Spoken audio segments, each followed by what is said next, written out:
Welcome back, my darlings. Today we've got an awesome car in, and rather than talking about it here, let's go outside and have a look. Damn. Oh yeah, that's a C63s AMG, and it's in for its first ever wash. It got delivered in lockdown 1, and all the car washes, everything have been closed since, so I've got my hands on it, and I cannot wait to get on with it and give you a good show round and transform this thing. Matte black. It does look nice. It's going to look incredible by the time I'm finished.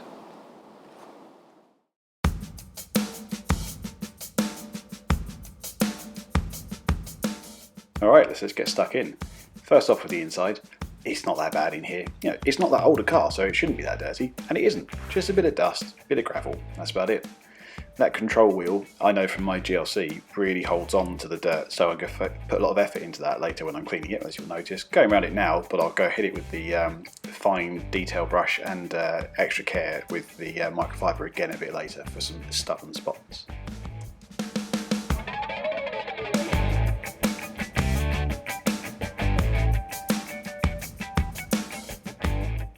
Having the right tool for the job makes a massive difference, and here I'm switching over to this extra long crevice tool that I've got. It's about 3 times the length of the regular one. It makes it so much easier getting down the side of the seats, especially these deeply bolstered ones. And here, again, another right tool for the job, ultra soft detail brush for going around sensitive areas and surfaces that are likely to scratch. This makes light work of that and ensures you don't leave any marring behind.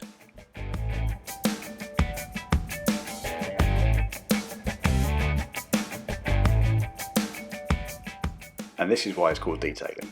You sweat the small stuff. You know, you want to get rid of every little mark and every bit of dust that you possibly can. That's why I'm spending a lot of time finessing around this control interface here. It hoards onto dust, and by the end of it, that thing looks immaculate, factory fresh.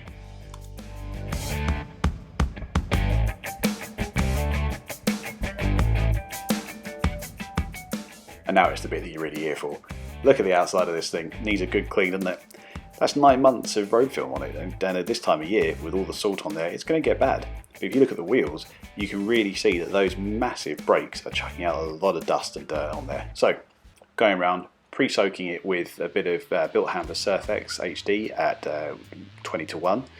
Then I'm going to go over it and foam it with Bilt Hamber Auto Foam at 4% PIR, so panel impact ratio, and I'm going to let that dwell and do as much work as it possibly can. And then I can get into those wheels.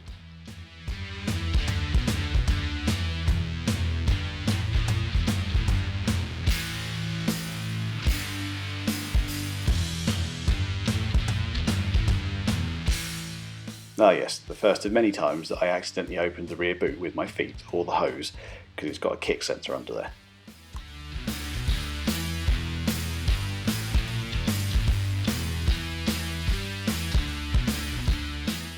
Oh, the calipers are red.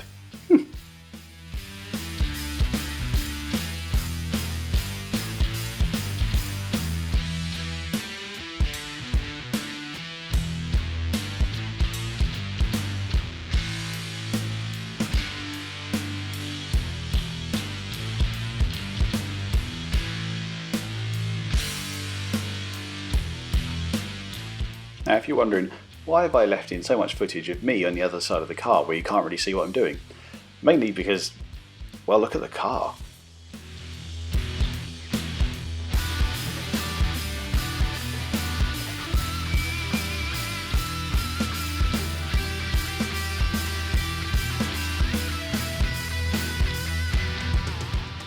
It's that bloody boot again. I spent a lot of time and effort just making sure these badges were looking as good as they could. It really sets that car apart, and it's nice to having them looking really sharp. Now we're onto these wheels. You can see there's a lot of ingrained brake dust on them. So hitting the tyre with the Bilt Hamber Surfex HD, and then the wheel with the Bilt Hamber Auto wheel. Good, real good finish on this. Now, I had to speak to Mercedes afterwards. I wanted to make sure in the future if I could use a stronger wheel cleaner on it, that I could with this wheel finish, because they're matte wheels as well. They said yes, so in the future I'll be able to hit it something a bit stronger to get rid of that last little bit that's left. You can see, new wheel brush. This is still an easy detail brush, but this is the red one. It's a new one with a slightly thicker shaft, which is less prone to bending, which is great because my last one bent and snapped. But I also I've got the Mini as well, so I've also got the Mini one, and I use that to get in around that caliper a bit more and get it cleaner.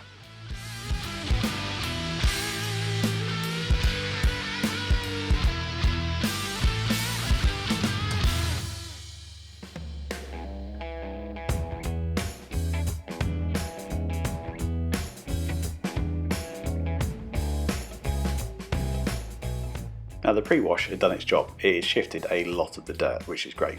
And the way I wash is I work around the entire car generally at the same level. So I'll do the roof, and then I'll do the boot up to like the waistline and the windows and the windscreen and the kind of door tops and around the door handles. And then I'll do that all the way around the car, and I'll work around at the next level, so kind of around the waist, and do it all the way around the car for that. And then eventually I'll go down to the skirts. And the reason I do that is all the dirt, or the majority of the dirt, lives at the bottom of the car, especially around the side and the rear.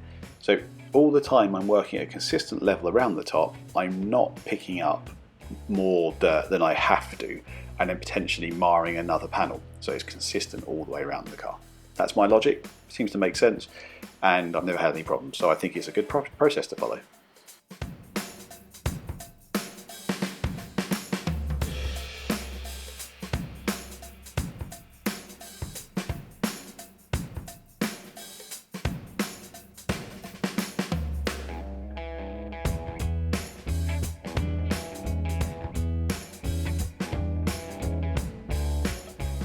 And again, this time was on purpose though, because I cleaned the boot shut line.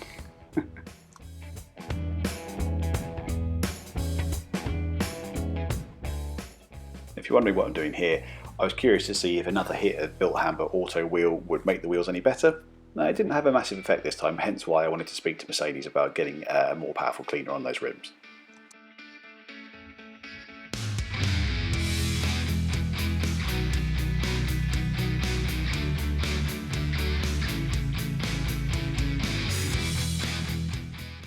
Now I'd normally say it's time to shine, but with the matte paint it isn't. So this lovely Graphite Grey Magno paint, I'm treating it to Optimum Opti-Seal as a rinse aid and therefore applying a bit of protection.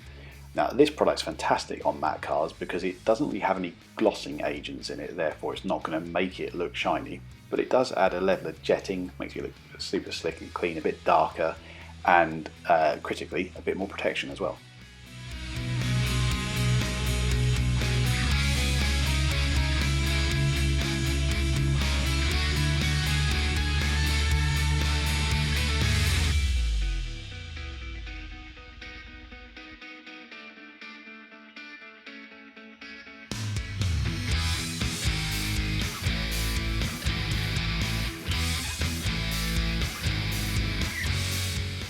And that is pretty much job done. So it just leaves me to say enjoy the afters, and I will see you in the next one.